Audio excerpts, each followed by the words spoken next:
नाज़रीन, मैं हूँ आपका होस्ट डॉक्टर नवीद। आइए आपकी मुलाकात करवाते हैं मशहूर और मरूफ हस्ती साहिवाल की, जिनका वुड में एक नाम है मोहम्मद आसिफ बशीर साहब, जो कि ओनर हैं ताज वुड एंड को के। और उनसे मिलते हैं और सबसे पहले उनसे ये पूछते हैं कि दहशत गर्दी के हवाले से हुकूमत पाकिस्तान को क्या इक़दाम करने चाहिए जिससे दहशत गर्दी का मुकम्मल तौर पर खात्मा हो जाए। दूसरा, इनसे बैनुल अक़वामी इशू, इंटरनेशनल इशू जो इस वक्त इसराइल हमारे बैतुल मुक़द्दस को, हमारे क़िबला अव्वल को दारुल हुकूमत बनाना चाहता है, उसके बारे में पूछते हैं। तीसरा, कुछ इनके बिज़नेस पॉइंट ऑफ व्यू से बारे में पूछते हैं। आइए आपकी मुलाकात करवाते हैं मोहम्मद आसिफ बशीर साहब के साथ। अस्सलाम वालेकुम जी, कैसे हैं सर? ठीक है। सबसे पहले तो ये हमें बताएं कि दहशत गर्दी ने हमारी जड़ों को, हमारी हर चीज़ को खोखला कर दिया है, हमारी मुआशी हालत तबाह बर्बाद हो चुकी है।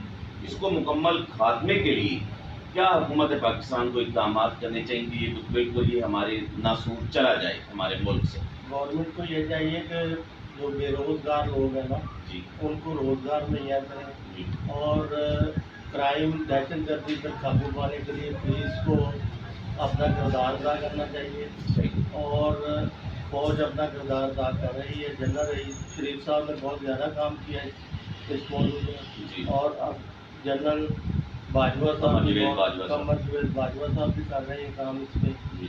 तो बाकी ये जो मामला है, बेरोज़गारी ख़त्म होगी तो ये मामला ख़त्म होगी। आपके ख्याल के मुताबिक दहशत गर्दी का जो सारा सिलसिला है ये बेरोज़गारी है? बेरोज़गारी, और ये जो अफ़गानिस्तान पे अमेरिका का तसल्लुत था ना, जी, इस वजह से बेरोज़गारी ज़्यादा होगी और अब दहशत गर्दी ज़्यादा होगी। सही। ये अमेरिका अफगानिस्तान को अगर छोड़ दे तो इसका मतलब है कि दहशत गर्दी खत्म हो जाएगी? बिल्कुल ख़त्म हो जाएगी। इससे पहले अपना अफ़गानिस्तान में जब मुल्ला उमर की हुकूमत थी, तालिबान की, जी, तो ये सारे मामला ठीक थे, जी। दहशत गर्दी नहीं थी, बम धमाके नहीं थे। सबसे और- पहले तो अफगानिस्तान में रूस घुसाना जी, हाँ जी, रूस को निकालने के लिए तो ये सारा सेटअप करना पड़ा अमेरिका को। अमेरिका ने सारा वो गलत किया था उससे। उसमें तो हमने भी तो साथ दिया ना उनका। बिल्कुल, वो जवाहर हमारी साहब- गलती है। जवाहर दौर के साथ, मुशर्रफ दौर में हमने अपनी अड्डे वगैरह सब कुछ तो उनको दिए ना। हाँ जी, ये परवेज मुशर्रफ साहब ने भी यही काम किया है जी। और उसी वजह से आज हम काबू में। अच्छा, इस वक्त जो है ना इंटरनेशनल इशू आसिफ भाई वो चल रहा है। आपको पता है कि इसराइल हमारा क़िबला अव्वल बैतुल मुक़द्दस को दारुल हुकूमत बनाना चाहता है, जिससे पूरी दुनिया के मुसलमानों का ना जज्बात मजबूत है। बिल्कुल, उसके बारे में आप क्या कहेंगे? सिर्फ एक ही मर्द मुजाहिदा जिसने आवाज़ उठाई, वो है तुर्की के प्रेसिडेंट थे एर्दोगान साहब। हाँ जी। उसके बाद कोई पीछे से मुसलमान जो है ना वो उसने आवाज़ नहीं उठाई। ये हमारे हुक्मरानों को चाहिए कि ये पूरी दुनिया के मुसलमानों को चाहिए कि ये रूस अपना उसके इसराइल के खिलाफ आवाज़ उठाए और मुत्तहिद हो गए बैनुल अक़वामी सतह पर इस मसले को उजागर करें। और इसराइल सिर्फ जो है ना तैयब एर्दोगान जो है वो पूरी दुनिया में मुसलमानों के लिए लीडर की हैसियत इख्तियार कर गया है। लेकिन हम मुसलमान जितने भी बाकी ममालिक हैं उनका साथ देना चाहिए। बिल्कुल साथ देना चाहिए। सऊदी अरब साथ नहीं दे रहा, बाकी जो मुल्क है वो भी उसके हमारे साथ नहीं है। और पाकिस्तान को भी चाहिए कि इस इशू को उठाए और फ़लस्तीन के साथ शाना बशाना करा। अच्छा भाई, पाकिस्तान को भी तो इस्लाम के नाम पे आसर किया गया था। बिल्कुल। पाकिस्तान का भी फर्ज बनता है कि वो भी हमारे मुसलमान भाई हैं, और जहाँ भी देखें मुसलमान ही पिस रहा है, पर उसकी कोई ख़ास वजह। पूरी दुनिया में ये जो है ना मुसलमानों के खिलाफ एक उन्होंने तहरीक बनाई हुई है, उस वजह से ये सारे मुसलमानों के खिलाफ काम कर रहे हैं। शाम में, अपना इराक़ में, अफ़गानिस्तान में, और ये फ़लस्तीन में, कश्मीर में, ये हर जगह मुसलमान दिख रहे हैं। ये सिर्फ हमारी बेवकूफ़ियों की वजह से है कि हम इकट्ठे नहीं हैं मुसलमान। सारे ममालिक जो है वो लोगों ने सारा इकट्ठे हैं। हाँ जी, और ये मुसलमान जो है जो अपना उनका साथ देते हैं। आप इतना बड़ा बिजनेस सेटअप चला रहे हैं, इसमें आप इनकम टैक्स भी हुकूमत पाकिस्तान को देते होंगे। हाँ जी, और उसको आपको कुछ सहूलियात भी प्रोवाइड कर रही है? हाँ जी, ठीक है, बेहतर है।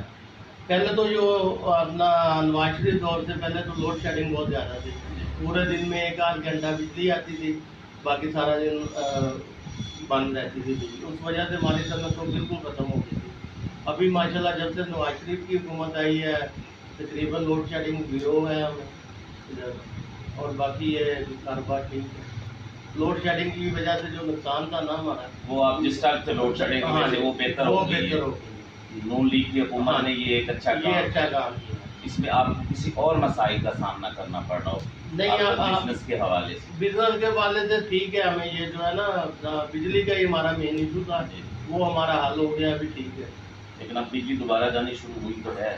چلے یہ تو پھر دیکھیں گے نا, ابھی تو ٹھیک ہے, ابھی تک تو ٹھیک ہے. گرمیاں آ رہی ہیں ابھی دیکھتے ہیں. ابھی ایک آدھ گھنٹہ بجلی جاتی ہے پورے دن میں, وہ ٹھیک ہے, برداشت ہو جاتی ہے. کیونکہ کاروبار کے لیے تو زیادہ بجلی نقصان دہ ہے. ہاں جی. لاسٹ پہ حکومت پاکستان کو کوئی پیغام دینا چاہتے ہو کسی بھی حوالے سے؟ حکومت پاکستان کو یہ پیغام دیتا ہوں کہ یہ جو مسلمانوں کے ساتھ کھڑے ہوں, جدھر جدھر بھی مسلمانوں کے مظالم ہو رہے ہیں ان پہ شانہ بشانہ کھڑا ہونا چاہیے, اور طیب بردگان کے ساتھ ہونا چاہیے. بہت شکریہ. ناظرین, یہ تھے محمد آصف بشیر صاحب جو کہ اپنے خیالات کا اظہار کر رہے تھے.